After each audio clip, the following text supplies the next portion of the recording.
ညနေကွင်းတစ်ကွင်းမှာမင်းရောက်နေမရောက်ရင် trust စုတွေအကုန်ပြန်သိမ့်မယ်အဲ့တော့ trust စုကရှားတယ်နှမျောတယ်သိမ့်မှာအဲ့တော့ကျွန်တော်မှကောင်းတဲ့ထဲကမကောင်းတာပါတော့ကြီးစားထားလို့မရဘူးကြီးစားထားရင်ညနေပါလာသွားချစ်သူအတွက်ချိန်ပေးရ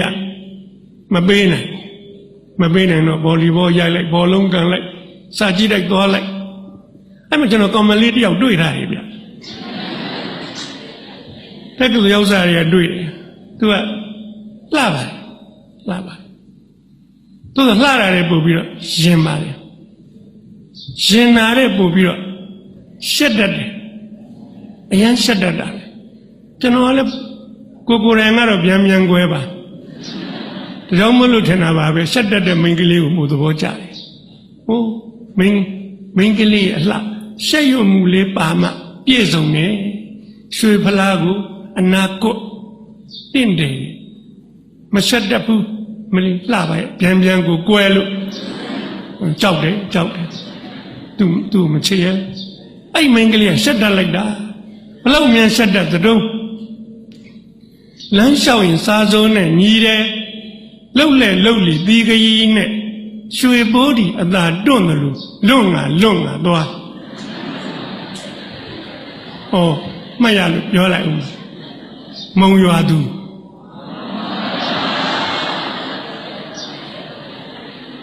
သိရှက်တတ်တာပဲအဲ့ဒါလေးကိုသဘောကျဘလောက်ရှက်တတ်တော့တက်ကစိုးသက်တန်းလေးနဲ့မှနှစ်ခါမှောက်လဲတယ်လဲမှာပေါ့သူကလစ်ကူးလို့ရှိရင်စောင့်ကြည့်နေတဲ့ကောင်တွေအများကြီးခုနလိုစောက်ကလေးတွေကျွန်တော်တို့ခက်ကခုလိုအိတ်တွေပါမရှိဘူးဗျမင်းကလေးတွေစောက်ကလေးလိုပိုက်ပြီးတော့သွားအဲ့ဒါစတိုင်များသိလာတာခုလည်းပြန်ပိုက်ရင်ပိုက်ကြည့်ရအဲ့ဒါကိုစောင့်ကြည့်တော့လာပြီးအများကြီးခြိလန်းမုံကိုကြည့်တော့ကြည်မှန်းသိတော့သူခမညာရှက်တာပေါ့ရှက်တော့သူ့ချောင်းနဲ့သူတိုက်လဲအဲ့လိုလဲတယ်ကြားတိုင်းကျွန်တော်ကစိတ်မကောင်းတနားကိုယ်နဲ့လည်းဘာမှမဆိုင်ပါဘူးဒုတိယနေ့ကျတော့ကျွန်တော်ဘောလုံးကန်ရင်းနဲ့ဒူးပြုတ်သွားပါလေအရွတ်ကွဲထွက်သွားပြန်ကု45ရက်ပြည့်ဗော်လီဘောပြန်ရိုက်ထပ်ကွဲသွားဆေးုံပြန်ရောက်ခြံဝဲကုတတိယချိန်ပြန်ကွဲတော့ခြံဝဲပြောတယ်နောက်တစ်ခါလာရင်ဒူးကောင်းဖြတ်ပြင်းမယ်ကျွန်တော်မကစားတော့ပါဘူးဘောလုံးလက်ရွေးစင်ဗော်လီဘောလက်ရွေးစင်အော်တိုပြုတ်သွား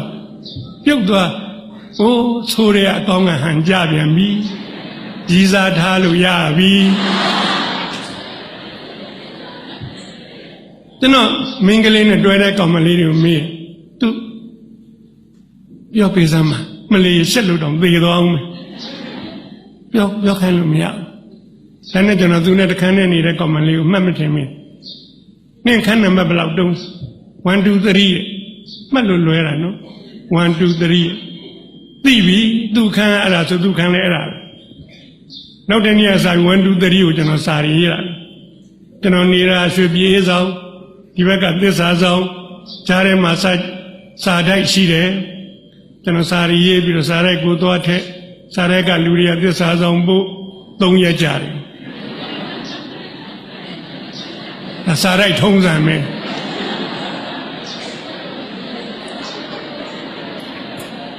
လမ်းခေါ်ရင်ကြားတယ်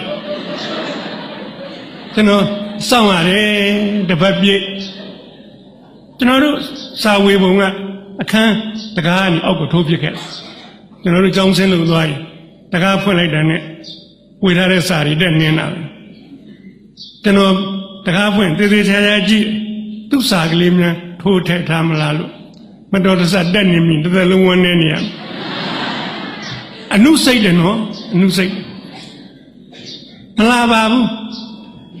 6ဆောင်ကြတော့တနည်းအဲ့လိုတကားကိုရိုးသေးဖွင့်တွေးပြီဟာကြည့်လိုက်တယ်ဟုတ်လောက်တယ်ဘာလို့လဲတစ်စိတ်တုံးကတက်ကစိုးထူထားတယ်သူပဲပျော်လိုက်တာဗျာဝန်သာအာရဖောက်ဖက်တချောင်းနဲ့ပဲအရေးအတွက်ကိစ္စမရှိပါဘူးအရေးချင်းရေးကြည့်ပါကြည့်လိုက်တယ် လုံးဝမဖြစ်နိုင်ပါဘူးရှင်ဩယုံစာရေးတာကြလို့လုံးဝပါသေးမဖြစ်နိုင်ပါဘူးရှင်ဆိုတော်ရောပေါ့ကျွန်တော်အဲ့ဒါတက္ကသိုလ်လူရေးချုံမြဘယ်လျှော့မလဲထက်ရေးနောက်ထပ်6ဆောင်ရေးတော့တကားဖွင့်မှာစာတစ်ဆောင်တွေ့ပြန်ပြီဆွဲဖောက်လိုက်တယ်6ကြောင်းဒါတော့ဟုတ်ပြီတိုးတက်ပြီအဲ့ဒါလေးကိုကျွန်တော်ဖတ်တယ်ရှင်းတဲ့သိဇွဲကောင်းတာပဲရှင်းရဲ့ကြိုးစားမှုကိုကျွန်မလေးလေးစားစားတန်ဖိုးထားပါလေဒါကြောင့်မို့လို့ရှင်းကိုပြန်ချက်နိုင်ဖို့ကျွန်မကြိုးစားပါလေဒါပေမဲ့ကျွန်မနှလုံးသားကရှင်နဲ့ပတ်သက်လို့လုံးဝမလှုပ်ရှားပါဘူးရှင်ဒီမှာလဲလုံးဝပါသေးပို့ဆိုးတာပေါ့ဗျာနှလုံးသားမလှုပ်ရှားဘူးဆိုတော့သေးပြီသို့တော်ဗျာကျွန်တော်မလျှော့ပါဘူးတင်ရင်ကြိုးစားပါနောက်တော့ကြောင်းတိုက်ဆိုင်မှုလေးတစ်ခုလည်းရှိပါတယ်သူမသိတဲ့နှလုံးသားကိုနိုးကြားစေတဲ့အကြောင်းလေးတစ်ခုရှိတော့ကျွန်တော်စာလေးတစ်စောင်ပြန်လိုက်ပါရှင်လိုချင်တဲ့ဖြေပေးလိုက်ပါပြီပေးလိုက်ပါအောက်ကဆက်ပါတယ်သို့တော့ကျမရှက်တယ်ဘယ်သူမှမပြောပါနဲ့တယောက်မှရှင်းငယ်ချင်းတွေလည်းမပြောပါနဲ့ကျမနဲ့အเจ้าမှတွေ့ရင်လည်းလုံးဝနှုတ်မဆက်ပါနဲ့ခေါ်လည်းမခေါ်ပါနဲ့ပြောလည်းမပြောပါနဲ့ဒီတိုင်းပဲမသိတယ်လို့နေပါညနေပါလာဖို့လည်းလုံးဝစိတ်မကူးပါနဲ့အဲ့ဒါကြီးကိုဖတ်ပြီးတော့ပျော်လဲပျော်တယ်မောလဲမောတယ်ကျွန်တော်လည်းအတူတူခန်းနေပဲတငယ်ကြီးညကျကျွန်တော်စာရေးဟဲ့လုံးမနေနဲ့မသိတော့ရမှာမဟုတ်ဘူးဒါတော့ရှက်တတ်တာအဲ့နေညာအဲ့လိုလာပြောကျွန်တော်ဒီကောင်ပြန်ပြောချင်တယ်ရပြီရနေပြီမင်းမသိလို့ပြောတာတော့ကြွားချင်တယ်ဗျာ तू ကမပြောရဘူးဆိုတော့မပြောရဘူးဒါပေမဲ့အဲ့ဒီမပြောရတာကြီးလည်းပြောတယ်ဗျာကျွန်တော်ကိုယ်ရင်ထဲမှာကြိတ်ပြောနေရတာပေါ့ဒီတိုင်းပဲနေရပါလေနှုတ်လည်းမဆက်ရပါဘူးဘယ်လိုကြီးမှလည်းမသိပါဘူးနောက်ဆုံးနေ့ရောက်တဲ့ခါကျတော့နောက်ဆုံးနေ့ရောက်ငါတို့ခွဲခွာရတော့မယ်သူများချက်သူတွေလို့တွေ့ကြမှာလေတွေ့ခွင့်ပေးပါဒါလေးပြောနေအကြောင်းရှိတယ်နော်ဒါတို့သမီးတို့အကြောင်းရှိတယ်သက်ကြီးမှငယ်ငယ်ကလေးကလားတွေပြန်ပြောကြလို့မဟုတ်ဘူးတိတ်ကိုအရေးကြီးတဲ့အကြောင်းရှိတယ်ဗလန်တိုင်းဒေးချစ်သူများနေ့အချစ်ဆိုတာဘာလို့ဆိုတာပြောချင်တယ်ဒီနေ့ယမတ်တဏှာတွေကိုအချစ်ထင်နေကြတယ်အဲ့ဒီယမတ်တဏှာတွေတဏှာကိစ္စယမတ်ကိစ္စပြီးတာနဲ့ဘာမှမကြံတော့ကြံဖုတ်ဖက်ခါထားပါအချစ်နှလုံးသားထဲမှာကြံတယ်မြဲတယ်ဆွဲတယ်ခိုင်မာတယ်မျက်နှိုးတယ်တသက်တာဘဝဖော်ကောင်းနေဖြစ်တယ်သိကြည့်ကြအဲ့ဒီယတ္တမှာသင်္ခါရအရေးကြီးဆုံးအဲ့ဒီအချစ်ကိုသေးသေးသိမ့်သိမ့်မမှတ်ယူသင်ဘူးလို့ပြောချင်တယ်ဒီတော့ကျွန်တော်သူ့ကိုခွင့်တောင်းတယ်တနေ့လောက်တွေ့ချင်ပါလေစာလေးပြန်လာတယ်ဒီကတနေ့နေ့မနေ့9 နာရီသစ္စာဆောင်နောက်ဖက်ပောက်ကလာဆောင်မှာဘယ်သူမှမတွေ့ခင်တက္ကသိုလ်တွေကထွက်ကြမယ်ရှက်လို့ရတယ်ကျွန်တော်အဲ့ဒီမနေ့က3 နာရီရေထချိုးနေပါအေးမိသေးရင်လည်းသေပါသေးတော့4 နာရီဆင်းသင့်ဖြစ်ပြီသွားပြီ4 နာရီခွဲသစ္စာဆောင်နောက်ဘက်ကပေါက်ရောက်ပြီအုတ်ခုံလေးထိုင်ကဘာဦးလူတို့နေနဲ့လာကိုမျောတာတဲ့ကြီးကျယ်ပါလေချက်သူကိုမျော9 နာရီတိထွက်လာတယ်ဟိုးလှလိုက်တာကြည်နူးလိုက်တာလမ်းကြည့်လာပြီကိုစီလာတာပဲသူကတော့ကျွန်တော်လုံးဝမကြည့်ပါသူ့လမ်းသူကြည့်ပြီးတော့လာနေတယ်မကြည့်ချင်နေပါစေလာနေပြီးရောကျွန်တော်လည်းမထပါငုတ်တုတ်ကလေးထိုင်နေကျွန်တော်နားရောက်ပြီးစောင့်နေတာကြာပြီလားမေးပါသူနဲ့မပတ်သက်တယ်လို့ပါပဲကျွန်တော်ရှေ့တဲ့ရောက်ပြီးမရက်ဘူးဆက်သွားတယ်သွားပေါ့ကျွန်တော်သိတာပဲကျွန်တော်မတ်တထပြီးတော့ သူဘေးနာလိုက်ပါပခုံးချင်းမထိရပါမထိပါထိဖို့မလိုပါဘူးမထိချင်နေပါစေဘေးချင်းရှင်သွားနေရကောင်းလိုက်တယ်ကြည်နူးအချစ်ဆိုတာအဲ့ဒါနူးညက်တယ်ပိန်မွေ့တယ်ထိမှမဟုတ်ဘူးဘေးချင်းရှင်သွား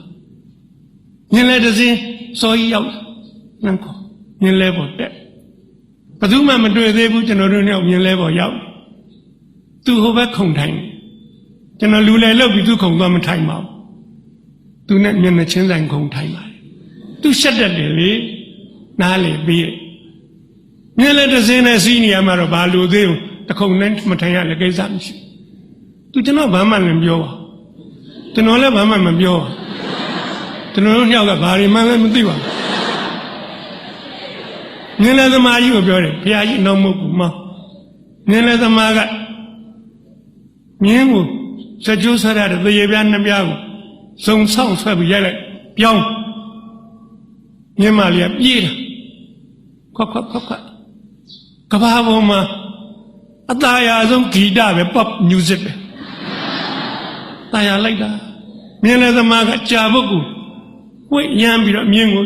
ရွှမ်းကနေမောင်းကျွန်တော်လှမ်းကြည့်ကဘာပေါ်မှာအလှဆုံးအကဟောသိလှတာပဲဒီကြာပုတ်ရမ်းနေကျွန်တော်မျက်စိထဲမှာကုန်းလှဓမ္မပင်နဲ့နေလှလေကလေးတိုက်နေတာအေးကောဖျားကြီးတော်မူရောက်ရွှေကြက်ရက်ကိုဖျားကိုသွားမယ်လူရှင်းသူများပြောတယ်ကြားဘူးလို့မရောက်ဘူးပါအဲ့ဒါနဲ့စကိုင်းကားကိုစီးရတယ်မနဲ့စောစောဆိုတော့ရှေကန်းကလူမပါဘူးစပယ်ကအတွဲလေးမှန်းပြီးတော့ရှေကန်းတက်ဟန်ကြပဲပြေးလို့ရသူရှေရတက်ကျွန်တော်နောက်ကတက်ထိုင်ညအဲ့ထိလည်းစကားမပြောပါသွားမိန်းကလေးတွေမှာမွေးရပါသူတို့ရည်ချင်းအမှုပညာတွေရှိတယ်ဗျမယုံမရှိနဲ့အဲ့လောက်ရှက်တတ်တဲ့မိန်းကလေးကသူ့ပစံအိတ်ကလေးတွေကတရားလုံးလေးတစ်လုံးထုတ်ပြီးတော့ကျွန်တော်ဘက်ကပေးတယ်မကြည့်ဘူးလူလေးပေးကြည့်စရာမလိုဘူးအဲ့တရားလုံးလေးကျွန်တော်ယူတယ်စကလုံးပေါင်းထောင်တောင်းပြောတာတဲ့တန်ဖိုးရှိဒါလေးစက်ကူခဲဘက်ကလေးမဆုပ်အောင်ခွာတယ်ဆုပ်သွားတော့ဘာဖြစ်လဲမဆုပ်เสียဘူးချစ်သူပထမဦးဆုံးပေးတဲ့တရားလုံးနှုတ်တယ်ဗျာအဲ့ဒီတရားလုံးကိုပါဇက်တဲ့ထက်ကဘာပေါ်မှာအဲ့ဒီချို့တာမရှိတော့ချို့ဆုံးပဲခဲပတ်စကူလေးသူမမြင်အောင်အိတ်ထဲထက်တင်ရအောင်မယ်တရားတွေညက်ပြီးတော့တင်ရအောင်ဒါတွေဟာ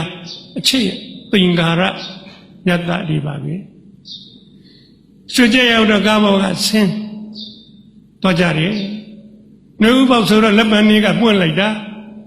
တဖြုတ်ဖြုတ်နဲ့ကျွေးဇယက်တန်လေးကညံလို့အဲ့ဒီဇယက်တန်လေးကကြည်တာဗျအရင်တော့ကနားပူတာနားကြီးဆူညံနေတာပဲကွာဇယက်တန်လေးမကြိုက်ရင်ဆူညံနေကြိုက်တော့ဂီတตาရလိုက်တဲ့တန်လေးလက်ပံမွန်ကြီးတွေကတဖြုတ်ဖြုတ်ကျွေးမြေမခတဲ့တပွင့်ကိုလေထဲမှာလိုက်ဖမ်းမိပြီသူ့ကိုသွားပြီးတော့ပေးတယ်ယူတယ်ပန်လို့လည်းမရပါဘူးမရချင်နေပါစေဒါလေးသူကအမျက်တနုယူတယ်ဆက်သွားရေးစားတယ်ပထမဦးဆုံးချက်သူစီကကြားရတဲ့စကားသုံးလုံးရေးစားတယ်ဟုတ်တာပေါ့နှွေရသည်ကြီးချွေးတွေကစိုးလို့ရတယ်ကျွန်တော်ရေးရှားပါတယ်ရေးရှားတယ်ဆိုခက်ခဲမှုပေါ့ဟိုဒီမျက်စိကစားတာကျွန်တော်တို့ညာဒေသရွာဆက်ဝင်းရေအိုးစင်တယ်ရေအိုးစင်ရှိမှာပဲတွေ့ပြီဟိုမှာတက်ကလေးမိုးလေးရေအိုးလေးကစိတ်အေးလို့သသားပြားလေးဖုံးပေါ်မှာရေမှုတ်ကလေးတင်ထားခွက်မုံရေမှုတ်ကလည်းရေညှိတက်တော့စိတ်ဆိုးအဲ့ဒီခက်ကရေတံဘူးခက်မဟုတ်ဘူးဘီဘိုးလည်းမသိဘူးစီဘိုးလည်းမသိဘူးဟိုမှာတွေ့သူခေါ်သွားရေမုတ်ကလေးနဲ့ဓမုတ်အပြစ်ခတ်သူပေးပါတယ်နောက်ထပ်မိန်းကလေးများရဲ့မွေးရပါအနုပညာတွေ့ရပြန်ပြီအဲ့ဒီဆက်တတ်သောမိန်းကလေးက ကျွန်တော်ပေးတဲ့ရေတမှုတောက်တယ်တဝက်ပုံအောင်တောက်တယ်တဝက်ခြံထားတယ်ကြံတဲ့တဝက်ကျွန်တော်ပေးတယ်ဒီပဲကတော့သူ့ကိုမယုံရင်သူတောက်ပြီးကြံတဲ့တဝက်တောက်ပါဟာဘယ်ယုံလိမ့်အဲ့ဒီရေတဝက်ကိုအောင်တောက်ရုံနဲ့မကောက်ရေမှုတ်တော့ဝါစားခြင်းသေးတောက်တယ်ကုံတော့ကျွန်တော်လည်းမဝသေးပါဘူးသူလည်းမဝသေးပါဘူးကျွန်တော်သိပါနောက်တစ်မုတ်ထပ်ခတ်ကျွန်တော်တဝက်တောက်ကျန်တဲ့တဝက်သူ့ပေးကျွန်တော်နောက်လိုက်သူတောက်တယ်သူလည်းမယုံပါဘူးကဘာပေါ်မှာနော်တန်ဖိုးကြီးဆုံးရေနှမုတ်ပါပဲချောကလက်မစ်ရှိတ်ဘာညာသွားစမ်းဘာသာကျွန်တော်တို့ရေနှမုတ်နဲ့မလဲနိုင်အချစ်ရဲ့သင်္ကာရရတ္တရဲ့သင်္ကေတတွေပါပဲအဲ့ဒီဟာတွေကနှလုံးသားမှာတသက်မမေ့ပါသူနဲ့ကျွန်တော်နဲ့အခုဒီနေ့ဗလန်တိုင်းဒေးမှာလူတွေကချောကလက်ပေးတယ်အဲ့ဒီရင်ကျိမ်းမှုကိုကျွန်တော်သဘောကျတယ်ချောကလက်ကချိုးတဲ့ထဲမှာခါတာလေးပါစိတ်နာလေးပါစေးထမ်းနေကညိကျွေးတဲ့ကောင်တော်လိုက်တာအဲ့ချောကလက်ပေးချစ်သူကိုပေးချောကလက်ကလေးစားတို့တော့သားတို့သမီးတို့တတိပေးပြသူစဉ်သမီးတို့ဒီနေ့ကာလမှာအချစ်သင်္ကေတချောကလက်တွေမရိုးသားတော့ရုပ်မှာကုန်ပြီအဲ့ဒီချောကလက်ထဲမှာလိန်စိတ်ကြွဈေးတွေထည့်ထားအဲ့ဒါစားမြင်တော့ငါပါမော့လိန်စိတ်ကြွပြီဆိုပါစို့တဏှာမှာခေါ်သွားမယ်အဲ့ဒီသာတစ်ခုကိုခေါ်သွားမယ်အဲ့ဒီသာတစ်ခုကိစ္စမှာလိန်ကိစ္စတွေဖြည့်ရှင်းကြမယ်ဖြည့်ရှင်းကြလိမ့်ယမက်တဏှာကိစ္စတွေပြီးသွားပြီဘာကြံတော့ဘာမှမကြံဘူးကျွန်တော်တို့ရေနှမုတ်ကအသက်ထက်ဆုံးလွမ်းနေကြံတယ်အဲ့နောက်တော့ရွှေကျက်ရဲ့ရောက်သူကချမ်းသာကျွန်တော်တငယ်ချင်းတယောက်စရင်တောက်တာတလားတီတီပြည့်ပြီးလုံကြီးနဲ့အင်ကြီးမထပ်သေးဘူးကျွန်တော်ကဆင်းရဲတယ်အစိုးနှစ်ထဲပဲရှိဆန့်ကျင်ဘက်ကွာအဲ့နေကသူကကျွန်တော်ပြောတယ်ဒီနေ့ဒီပစိုးဝက်လာမယ်ထင်သားပဲနေတိုင်းသူတွေ့နေပဲကျွန်တော်ပြန်ပြောတယ်မထင်စရာပါရှိလေမနေ့ကဟိုပစိုးဆိုတော့ဒီနေ့ဒီပစိုးပေါ့ကွာမိမိပါတွေကသဘောတူပါမလားကျွန်တော်မေးသူကပြန်ပြောတယ်တူမယ်မထင်ပါဘူးအတော်အားတက်စရာကောင်းပါလေဘယ်လိုဆိုရင်တူမတော့တက္ကသိုလ်မှာဆရာပြန်ဖြစ်ရင်တော့သူပြောလို့ဆင်ပြေမယ်ထင်ပါတယ်တဲ့ဆရာဆိုတော့နိဗျာနေလက်ထောက်ကတိကကနေထပါမောက္ခနော်ပါမောက္ခနောက်ဆုံးကျောင်းဦးကြီးဆိုဘုရားဟန်ကြောင်းဝိုင်းတော်လဲနေကျွန်တော်ကအဲ့လိုစဉ်စဉ်တက်နိုင်ဖြစ်ချင်တယ်ဖြစ်ရမယ်ကျွန်တော်တော်တယ်ဗျာစားတော်တယ်တွေ့ကြုံမယ်တော်တယ်အေးစိတ်ချဖြစ်เสียချုံလိုက်ပါမယ်နောက်ဆုံးနှစ်တိုင်း grade 4 grade 5ထွက်တယ်သိတော်တယ်နောက်ဆုံးနှစ်မှာကျွန်တော် grade 3ပါကျွန်တော်တက္ကသိုလ်မဟာဝိဇ္ဇာ7တက်မှာစိုးလို့ပါတက်ပြီးရင်တက္ကသိုလ်ဆရာဖြစ်မှာစိုးလို့ပါလက်တကန်းကလေးကျွန်တော်အတွက်မခုံရပါဘူးမိတဲ့ grade 4ကလွယ်လေးမိတဲ့ grade 4ကမရလိုက်ပါညအထိထွက်ပြီးသားမနဲ့နှက်ပြန်မနဲ့ပါဇက်အောက်ခါနီးမှညအခါမှာပြင်လိုက်ကြတယ်ကျွန်တော်တော်တယ်ထက်တယ်အဲ့ဒီမှာဆရာမဂိုင်းနှကိုင်းကွဲနေတယ်ဟိုတကိုင်းဘက်ကဒီကောင်ရိုက်ငါတို့ဘက်ကနာမယ်သူတို့ချင်းရဲ့ကြားမှာညက်ပြီးတော့ကျွန်တော်တက်ကတူရောက်လာဖို့ကြေကွဲလိုက်တာဗျာဝင်နေလိုက်တာဘဝကြီးတစ်ခုလုံးမျောလင်းချက်တောင်းနှန်းနေအိုးတဖြုတ်နဲ့ပြိုးကျသွားတာကုန်ပါပြီဝေဝါဘာမှခွန်အား မရှိတော့ပါဘူးဘဝကို planning သေသေးချာချမှတ်ပြီးတော့အကောင်းဆုံးနေအကောင်းဆုံးကြိုးစားရည်မှန်းချက်ထားသားတို့သမီးတို့ကိုပြောချင်ပါတယ်မင်းတို့ well prepare ဘလောက်လှုပ်လောကမှာဒီလိုတစ်ချက်တည်းဖြတ်ရိုက်ချလိုက်တာမျိုးတွေကြုံရတတ်ပါတယ်ကြုံရတတ်ပါအတိတ်ကံလို့ပြောရင်လည်းရပါတယ်ဆရာကိုတိုင်မှာပြောကြပါတယ်တိုင်ရင်ပါမောက္ခအစဒုက္ခရောက်ပါလိမ့်အဲ့လိုလှုပ်ချင်တဲ့အထဲပါမောက္ခမပါပါဘူးမပါတဲ့ကျွန်တော်ဆရာကြီးကစအရင်ဆုံးဒုက္ခရောက်မလှုပ်တော့ပါလှုပ်တော့ပါအဲ့ဒီမှာသားတို့သမီးတို့ပြောချင်ပါတယ်ကျွန်တော်ချစ်သူနဲ့လည်းဝေးပြီပေါ့တက်ကတူဆရာဖြစ်မှာအစင်းစိတ်မြင့်မှမှုသူ့မိဘတွေကစဉ်းစားယုံရှိမှာခုတော့စဉ်းစားကြမလို့တော့ထက်တန်းပြတော့မဟုတ်ဘူးကျွန်တော်ရှောက်တော့တိုင်းပညာဝန်ကလူရည်ကြုံဖြစ်တယ်กว่าဆိုပြီးတော့မှဖေဖော်ဝါရီလပညာသင်နှစ်ကုန်ကန်နီးမှာကျွန်တော်အလယ်တန်းပြဆရာခန့်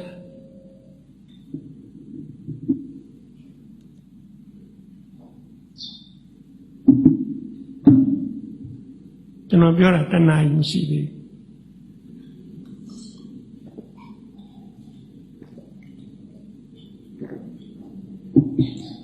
နောက်ထပ်15မိနစ်လောက်ပေါ့နော်အဲ့တော့ကျွန်တော်ကြောင်မီးဆိုတဲ့ရွာကလေးကိုသွားရမန္တလေးနာကအလေရန်ပြနေသွားရသားတို့သမီးတို့ကိုပြောချင်မှာငါဘွားတော့သွားပါပြီကွာရေစုံမျောပါပြီကွာဘာမှလည်းဖြစ်တော့ပါဘူးကွာလောကကြီးကဘယ်လိုလုပ်လို့ကောင်းအောင်ဘယ်လိုလုပ်ကောင်းအောင်ဘယ်လိုကြိုးစားလကားပဲကွာလောကကြီးကိုစိတ်နာတယ်လူတွေကိုစိတ်နာတယ်ဘဝကိုစိတ်နာတယ်သွားသမ်းမှာကွာလာခဲ့စမ်းအရက်ပလင်းဆွဲထဲ့ကွာတော့အဲ့လိုချိန်မှာမြောက်ပေးမဲ့ကောင်တွေလည်းအများကြီးချစ်တယ်လူနဲ့သိအောင်လုံးမဲ့ကောင်တွေဟဲ့စဉ်းစားမလို့တော့သိအောင်တော့ဘဝပြည့်အောင်တော့ဒုက္ခရောက်အောင်တော့လူပြည့်ရှုံးအောင်တော့အဲ့လိုဒိဗ္ဗေတွေပါပဲမြောက်ပေးပါလိမ့်မယ်မြောက်ပေးကြတော့မလိုပါဘူးကိုကမင်းများပြီတော်တော့ပြီးတော့တားတဲ့ကောင်ရှိတော့မှနေစမ်းပါပေးစမ်းပါသေစမ်းပါစီတလောက်တော့အဲ့လိုလုပ်ပြီးတော့ဘဝလက်မြောက်ရှုံးပြီးသားတို့သမီးတို့သူတွေသားတို့ဘယ်တော့မှမင်းတို့ဘဝကိုရှုံးမပေးနဲ့လောကရန်ကစိန်ခေါ်နေပြီအဲ့ဒါယောက်ျားကောင်းငါဘဝကိုကောင်းစွာတိဆောက်ဆက်ရက်လုံးဝမတော့ပါလာပြီဆက်ဆက်လိုက်ကိုမြင့်မကိုအားကြတဲ့ချစ်တဲ့ဆရာဝန်ဖြစ်မှအများကျိုးလုံးနိုင်တယ်လားကွကျောင်းဆရာပိုးတောင်လုံးနိုင်နေတယ်ကွအဲ့ဒီကြွာကလေးကိုချစ်မယ်ကွရွာသူရွာသားတွေကိုချစ်မယ်ကွငါတပည့်ဖြစ်မယ်ကလေးတွေချစ်မယ်ကွငါကောင်းဆုံးလုံးမယ်ကွသွားပြီကျောင်းကလေး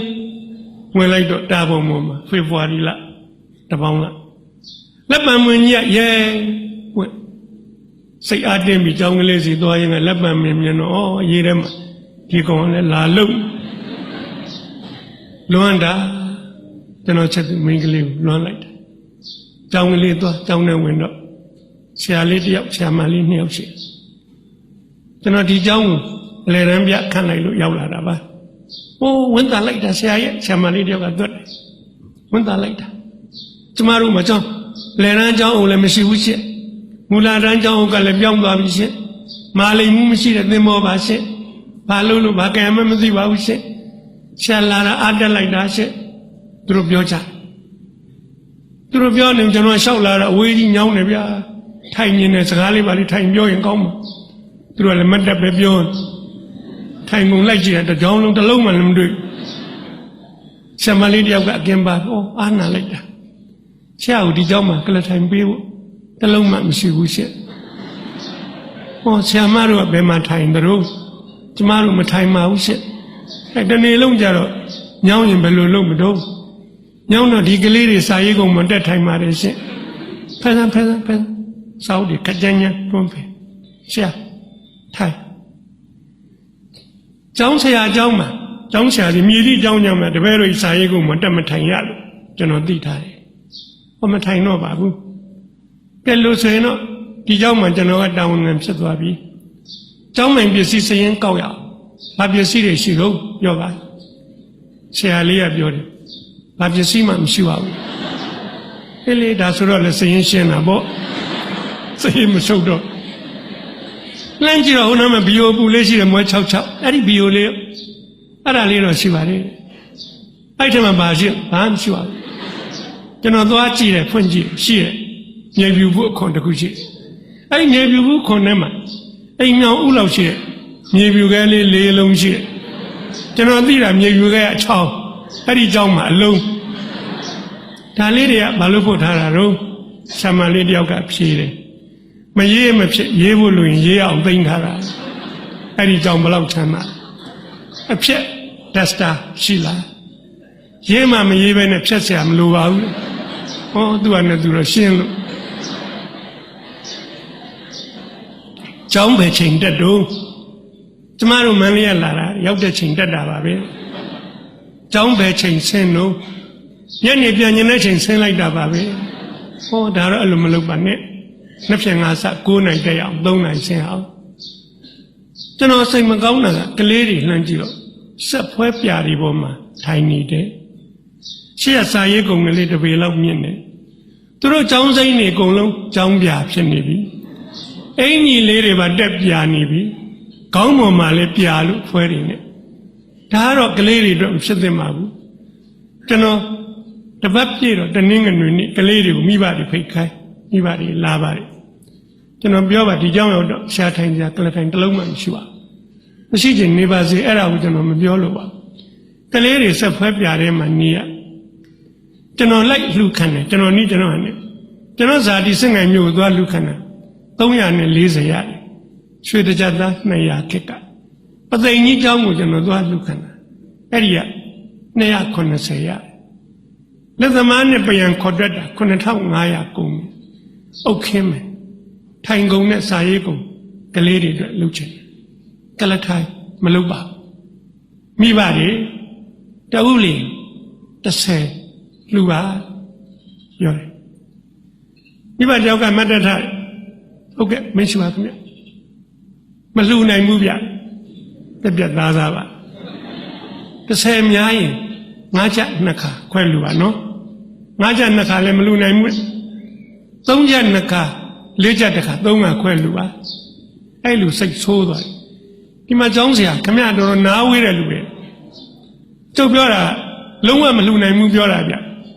အစိုးရလယ်တန်းကျောင်းဖွင့်တာသူပေးပေါ့ဗျသူတို့ဘာလို့ပေးရဟောကျွန်တော်ဘေးနာဆရာလေးကဝုန်းကနေထားမလို့သူလက်ကလေးဆွဲထားထိုင်မှာဟုတ်ပါတယ်လို့ကျွန်တော်ဒီအစီရင်ခံစာရေးတင်ပြီးပါပြီပို့မှာပါသို့သောတနိုင်ငံလုံးမှာဆိုရဒီလိုကျောင်းမျိုးတွေဘယ်လောက်ရှိကျွန်တော်တို့ကျောင်းလည်းပြောတော့အဲ့ဒါဆိုရင်တော့ကလေးတွေကဒီတိုင်းတပတ်တောင်မနေသင့်ကျောင်းမလို့ပါဗျာအဲ့လိုပြောတော့ဘုရားကတယောက်ကမတ်တထဒီမှာကျောင်းဆရာတွေသူတို့ကဆရာလို့မခေါ်ဘူးဗျဆရာလို့ခေါ်ရင်နားတယ်ထင်လို့သူတို့ဆရာမဟုတ်ဘူးလေဒီမှာကျောင်းဆရာဆိုင်ကားဆရာညင်လဲဆရာတူတူပဲခင်ဗျားလောက်ရတာလေမတန်ပါဘူးဗျခင်ဗျားသားသမီးတွေတယောက်မှမကျန်ဟိုသွားလူခံလိုက်ဒီသွားလူခံလိုက်အခုလိုမိဘတွေခေါ်ပြောတယ်လက်မဲ့ရိုင်ပြောတဲ့ကောင်ပြောသေးလုံမနေနဲ့ဗျဆရာရေးတယ်ကျွန်တော်လူမယ်ဗျ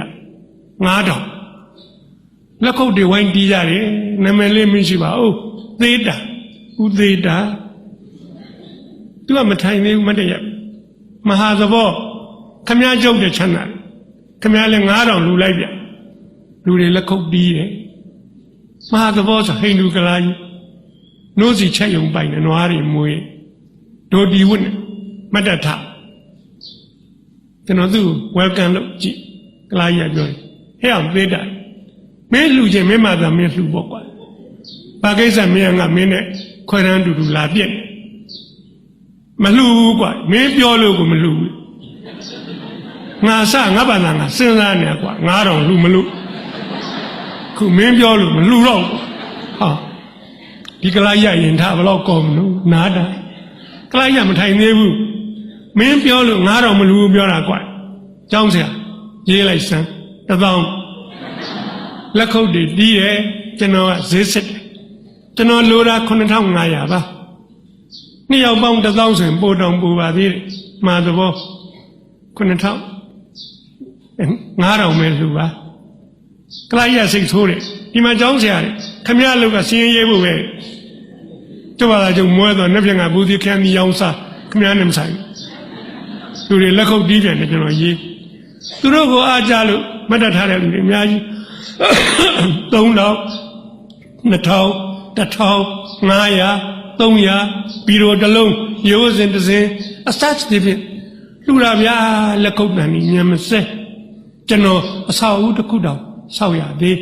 ပြန်လက်သမားတွေအမြန်လုံးကျွန်တော်ကြောင်းကလေးအုတ်ခင်းပြီးပြီဟိုးစာရေးကုန်နဲ့တန်းနဲ့တန်းထီဟန်ကပါတီရှင်နေနဲ့9တန်း6တန်း5တန်းတန်းနမဲလေးတွေချိတ်ဟိုးအန်ကြလိုက်တာအဲ့ဒါကလေးကိုဗျာကျွန်တော်ဝတ္ထုပြန်ရေးတယ်ဝတ္ထုပြန်ရေးပန်းမြိုင်လေမှဥယျာဉ်မှုစာပေဘိုင်းမှာပထမဆုရတယ်နောက်တစ်နှစ်အမျိုးသားစာပေဆုထပ်ရတယ်နောက်အဲ့ဒီစာအုပ်ကခုတစ်ခါမှာအင်္ဂလိပ်လိုဘာသာပြန်တယ် The Garden Among the Flowers အာဆီယံစာပေဆုဆယ်နိုင်ငံစာပေဆုထပ်ရပါတယ်အင်္ဂလန်နိုင်ငံလန်ဒန် University မှာနှစ်ပေါင်း30ကျော်ပါပြီမြန်မာစာယူသူများအတွက်ပြဋ္ဌာန်းစာအုပ်သင်ကြားပါတယ်မဟာဝိဇ္ဇာ6ယောက်ရသွားပါပြီအခုတောင်ကြီးတက္ကသိုလ်ကတယောက်ဒေါက်တာဘွဲ့ဒီစာအုပ်နဲ့တင်နေပါပြီကျွန်တော်စီကူညီတောင်းနေသူတို့မဟာဝိဇ္ဇာဒေါက်တာရဖို့ကူညီပါတယ်ကျွန်တော်ဒီနေ့ထိ BA ပါပဲကျွန်တော်စာအုပ်ကလေးရိုက်လိုက်ရတာချိန်ပေါင်းများစွာအခုနိုင်ငံတော်ကရိုက်ချင်လို့ဆိုပြီးတော့ရုပ်ရှင်သွားရိုက်နေပါပြီရုပ်ရှင်သွားရိုက်နေပါကောင်းမကောင်းကျွန်တော်မသိအမမခံဘူးကျွန်တော်ကိုယ်တိုင်ရိုက်တာမဟုတ်ကျွန်တော်ဝတ္ထုကိုတော့ကျွန်တော်စိတ်တိုင်းကြရေးခဲ့ပြီးပါပြီအဲ့ဒီကနေပြီးတော့ကျွန်တော်ရန်ကုန်ပြောင်းသွားပြီးတော့ပြောရစီဆက်ပြီးတော့စာဖတ်ပါတယ်စာတော့ကောင်းတော့ကိုမြင့်မောင်ကိုအားကြပြီးတော့ကျောင်းဆရာကောင်းဖြစ်ရတယ်အဲ့ဒါကလေးကိုစာအုပ်ပြန်ရေးတော့ဂျန်နယ်ကျော်ဦးချစ်မောင်ရဲ့သူ့ကိုမိတယ်လို့မပြောချင်ပါပန်းမြိုင်လေဆိုတဲ့စာအုပ်တော့ပေါက်ဖွားလာပါတယ်ကျွန်တော်စာရေးဆက်ဖတ်ပါတယ်ဆက်ပြီးစူးစမ်းပါတယ်တစ်သက်လုံးကိုမြင့်အောင်သားတို့သမီးတို့စာဖတ်ခြင်းဖြင့်မိမိတို့ကိုမိမိတို့မြင့်အောင်မြင့်စိတ်ကောင်းရှိခြင်းလဲပေါင်းဆက်လိုက်စမ်းပါမစ္စာတွေဘလောက်တော်ဘလောက်တက်စိတ်ကောင်းမရှိရင်လောကမှာကောင်းကျိုးမရှိပါကိုယ့်အတွက်တည်းမကပါသူများအတွက်လည်းမကောင်းပါသူများအတွက်မကောင်းမကဘူးမင်းအတွက်လည်းမကောင်းပါစိတ်ကောင်းရှိမှကိုယ့်အတွက်လည်းကောင်းသူများအတွက်လည်းကောင်းဆက်လက်ပြီးတော့နားထောင်ကြပါအမတန်အတိလိမ္မာဉာဏ်ပညာနဲ့ဘဝအောင်မြင်မှုတိုးတက်မှုနီလန်ကောင်းပေါင်းများစွာပေးနိုင်တဲ့နောက်ထပ်နှစ်ယောက်ဟောပါလိမ့်မယ်ကျွန်တော်ကတော့ကျွန်တော်တတ်နိုင်တယ်မြပြောစရာလေးနဲ့လွန်စရာလေးနဲ့ချစ်စရာလေးနဲ့ဘဝကိုယ့်ဘာကိုမြင့်တင်မှုကြိုးစားဖို့စွမ်းကုန်ကြိုးစားဟောပြောပြပါပြီညီကုန်းချုပ်မှာတတိယရာလေးတစ်ခုရှိလို့ပြောပါရစေကျွန်တော်ချက်သူမိန်းကလေးခုဘယ်ရောက်နေတော့ကျွန်တော်နေတဲ့ရန်ကုန်မှာရှိပါတယ်ဘာဖြစ်နေတော့ကျွန်တော်မြီးများရဲ့အဖွားဖြစ်နေပါတယ်